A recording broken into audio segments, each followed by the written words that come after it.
no início da noite de ontem. Bancos discutem sanções dos Estados Unidos com o futuro presidente do Supremo em meio a julgamento de Bolsonaro.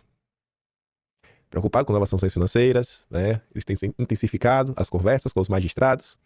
Foram procurar o Fachin, e não por nada. Fachin vai assumir a presidência do Supremo agora, dia 29.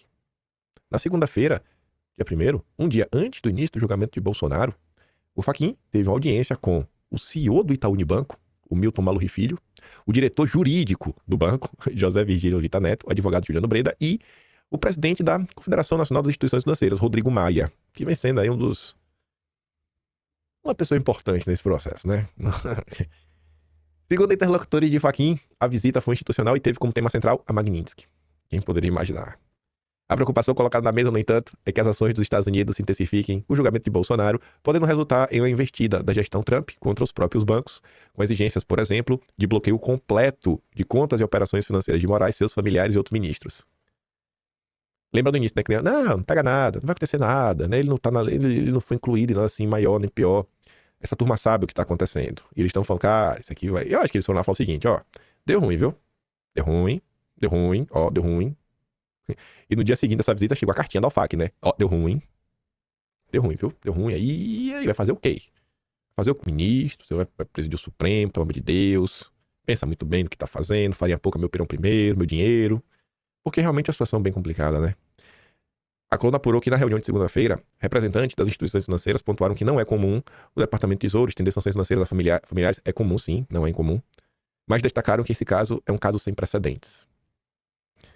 O pessoal tá com medo, né, de falar. Vamos ser sinceros, ele chega lá, né, e fala daquele jeito, né, ó, talvez, ele não vai falar na cara dura. Obviamente o pessoal tá preocupado com o que tá acontecendo. Os bancos sabem o que tá rolando. Os bancos sabem que eles podem ser punidos. Não adianta ficar meio que tapando o sol com a peneira. E sobre essa questão da família, se tem uma coisa que deveria estar claro, né, porque não tá, ontem foi a prova disso de novo, que a gente vai falar, a visita da delegação brasileira, é que quando Eduardo Bolsonaro e Paulo Figueiredo abrem a boca pra falar, ó, então, hein, deixa eu contar pra vocês, vai dar ruim. Normalmente dá ruim. O Paulo Figueiredo, na live dele, comentou bastante, que eu acho que se você pegar, assim, as entrelinhas do que ele tá falando, parece que a questão é bem séria. Escute só. Vou compartilhar com vocês informações de inteligência que eu recebi, que eu fui autorizado a começar a divulgar, e os jornais em breve começarão a pesquisar. Recebi informações de inteligência que eu recebi. E que em breve os jornais aí, somente vão poder começar a pesquisar. Não acho que o Paulo Figueiredo tá dando barrigada. E vamos ver o que é que ele vai falar.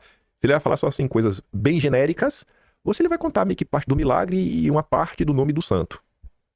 Reels aí pra você, Bruno. Procurem o que é o Instituto Lex de Assuntos Jurídicos. Sim, eu sei que é muito irônico que o instituto de um cara que é um vilão e que tem a cara do Lex Luthor, inclusive a careca se chame Instituto Lex. Eu sei. Eu tenho vários suplementos aqui na minha estante. Mas vocês procurem. É um instituto que foi fundado pelo Alexandre de Moraes e a Viviane Barsi de Moraes nos anos 2000 e que o Alexandre, quando vira ministro do STF, sai desse instituto. E você tem dentro dele hoje o Alexandre, a Viviane, a Gabriela, a Juliana e o Alexandre Barsi de Moraes, que é o Alexandre Júnior, que é o filho do Alexandre. Esses são os donos desse Instituto Lex. Procure na internet a página dele. Não existe. Tá vendo isso, né? Ó, Paulo Figueiredo, ele começa falando. Aí ele pontuou o nome, diz quando surge, fala da atual composição societária, e aí começa a trazer mais algumas informações. Você vê que não é, sei lá, uma coisa trivial. E pelo que me conste, eu nunca tinha escutado falar dessa história. Essa história apareceu por agora. Agora, eu tô vendo aqui da boca do Paulo Figueiredo pela primeira vez. O que eu acho que acaba por reforçar essa história de recebendo alguma informação da inteligência. Aí a pergunta que fica é, inteligência de onde? Mas tá ficando interessante. Mas vamos continuar. Procurem no Instagram a última postagem feita por eles, em 2017. Aí você vai ver que todo o patrimônio do Alexandre e da Viviane estão nesse instituto. Eu tô falando todo o patrimônio, é que o Alexandre de Moraes é multimilionário. Multimilionário. Do tipo, o apartamento de 25 milhões que ele vive, que é, pelo menos é a residência oficial, a residência declarada dele, né? Porque ele também vive em Brasília, né? 25 milhões de reais, eu não vou nem dizer o nome do prédio aqui, mas é no Jardim Europa, é do Instituto. Sabe onde é a sede do... Olha só. O Paulo Figueiredo tá afirmando, aí você já tem que olhar realmente até a escrituração, né? Você vê que ele tá te contando a história, que ele falou, ó, olha na rede social isso, olha na rede social aquilo outro. Você vê que ele realmente já perdeu algum tempo pesquisando sobre isso. Ele tava naquela casa, tal, tá ali, tá no instituto. Sabe a localização, tu mais não vai falando do prédio, mas Eu não acho que o Paulo Figueiredo blef. Enfim, né? Você vê que parece que temos uma confusão grande.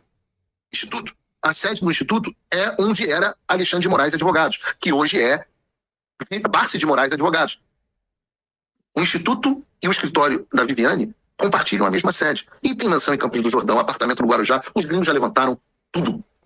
Adianta. Os gringos já levantaram tudo. Eita. Ave Maria. Eu pergunto a vocês. Adianta sancionar outros indivíduos antes de pegar tudo isso e fazer o Alexandre sentir as consequências da Lei Magnitsky? Não. E é nisso que a gente está trabalhando. Porque para que essa lei tenha esse efeito dissuasivo, o que é o efeito dissuasivo? É o efeito que faz com que os outros vejam o que aconteceu e não queiram fazer igual. Então nós temos um desejo de que haja um efeito dissuasivo contra os demais cúmplices do sistema.